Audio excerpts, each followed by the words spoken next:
Alright everyone, today we are tackling a problem from the Madras School of Economics entrance. Now for those who don't know, MSE is like the Hogwarts of economics in India.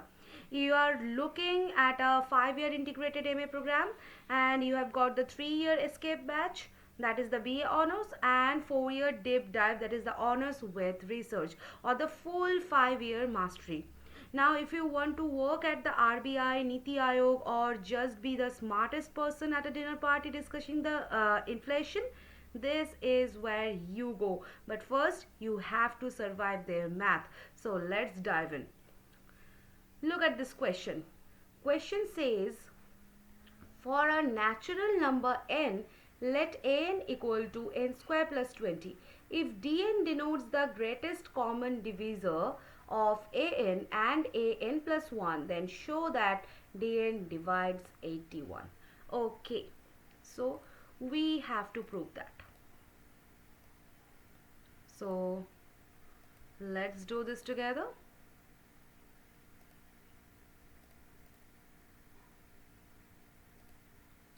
Okay, so an is what? N square plus 20, right? Now we define dn as the GCD of n and an plus 1. Okay, and we need to prove that dn is a loyal servant of the number 81, meaning it must divide it. Okay, now in GCD problems, GCD of AB is the same as the GCD of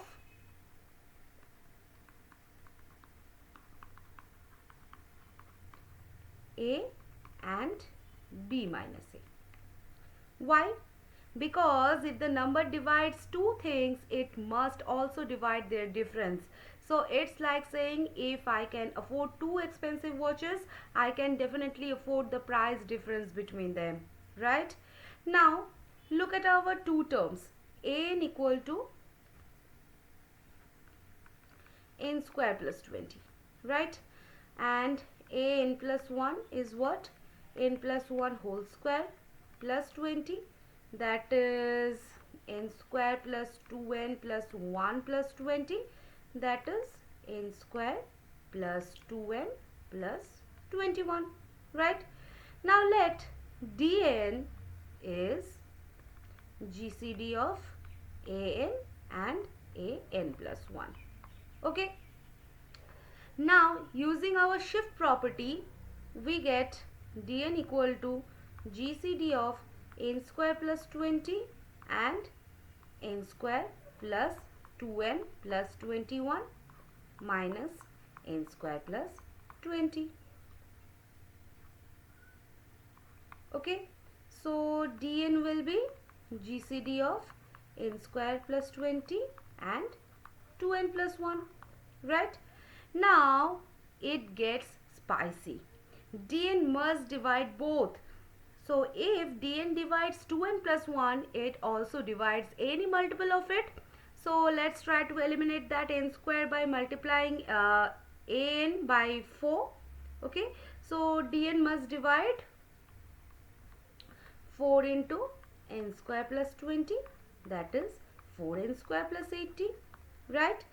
Now since dn divides 2n plus 1, it also divides 2n plus 1 into 2n minus 1, that is 4n square minus 1.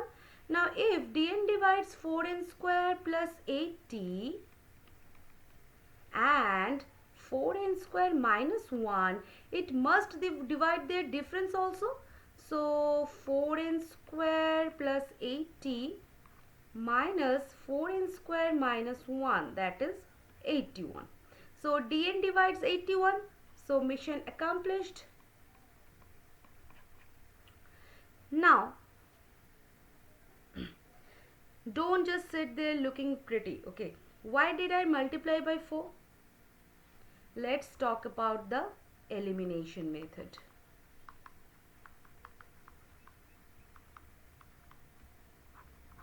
Okay, now when dealing with a quadratic and a linear term in GCD, your goal is to kill the n variable.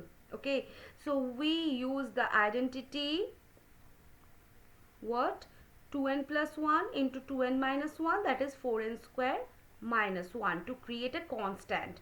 In number theory, we call this finding a linear combination. D is what? GCD of AB.